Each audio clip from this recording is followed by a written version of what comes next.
Alright, welcome to first day of NCAP. Ang daming mababait na driver ngayon, no? They're probably imagining some impossibly perfect Walang girl when they're palipat-lipat gonna ng shock you linya. if they find out it's just me. Walang nag-overtake, yan, no? O, tingnan mo, oh. Tahimik ang mga kalsada. Wow, very good, ah. Nakakatulong din naman pala yung NCAP kahit paano. Kaya lang sana, katulad niyan, yung mga kalsada na burado na, mga guhit, sana magkaroon ng mga guhit yan, malagyan nila ng maayos na guhit. Yan, tingnan mo. Diba? Mahihina ho ng mga sasakyan, walang bara-bara nagpapatakbo.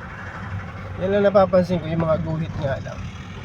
Tapos, din sa may Ortigas Extension, paano yun pagka yung stoplight naka-red pero pinapago ng MMDA at ng enforcer? Paano kaya yun?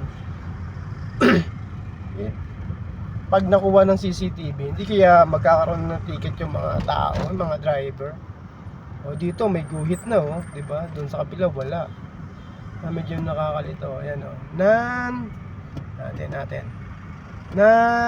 MMDA, no contact apprehension inspect. Diba?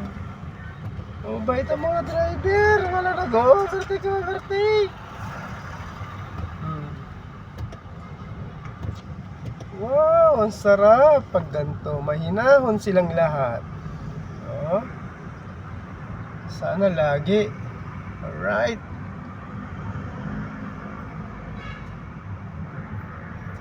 Welcome to the first day of no contact apprehension policy.